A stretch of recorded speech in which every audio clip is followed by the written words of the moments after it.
the living Christ, the testimony of the apostles, the Church of Jesus Christ of Latter-day Saints. As we commemorate the birth of Jesus Christ 2 millennia ago, we offer our testimony of the reality of his matchless life and the infinite virtue of his great atoning sacrifice. None other has had so profound an influence upon all who have lived and will yet live upon the earth. He was the great Jehovah of the Old Testament, the Messiah of the new under the direction of his Father. He was the creator of the earth. All things were made by him, and without him was not anything made that was made. Though sinless, he was baptized to fulfill all righteousness. He went about doing good, yet was despised for it. His gospel was a message of peace and goodwill, the entreat to all to follow his example. He walked the roads of Palestine, healing the sick, causing the blind to see, and raising the dead. He taught the truths of eternity, the reality of our primordial existence, the purpose of our life on earth, and the potential for the sons and daughters of God in the life to come. He instituted the sacrament as a reminder of his great atoning sacrifice. He was arrested and condemned on spurious charges, convicted to satisfy a mob, and sentenced to die on Calvary's cross. He gave his life to atone for the sins of all mankind. His was a great vicarious gift in behalf of all who would ever live upon the earth. We solemnly testify that his life, which is central to all human history, neither began in Bethlehem nor concluded on Calvary. He was the firstborn of the Father, the only begotten Son in the flesh, the Redeemer of the world.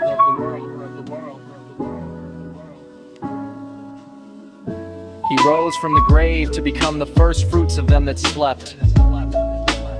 As risen Lord, he visited among those he had loved in life.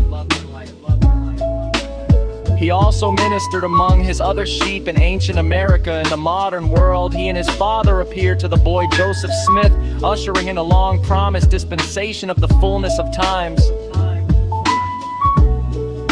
Of the living Christ, the prophet Joseph wrote, "His eyes were as a flame of fire, the hair of his head was white like the pure snow. His countenance shone above the brightness of the sun, and his voice was as the sound of the rushing of great waters, even the voice of Jehovah, saying, I am the first and the last. I am he who liveth. I am he who was slain. I am your advocate with the Father." Of him the prophet also declared, "And now, after the many testimonies which have been given of him, this is the testimony last of all which we give of him, that he lives. For we saw him, even on the right hand of God.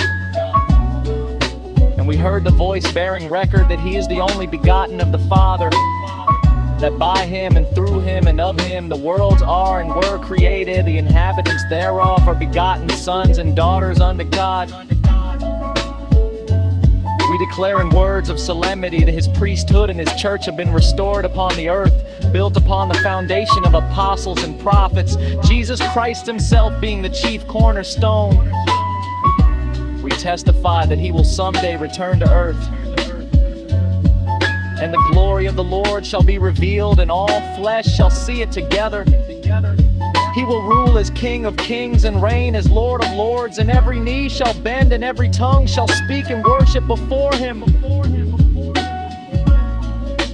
Each of us will stand to be judged of him according to our works and the desires of our hearts. We bear testimony as his duly ordained apostles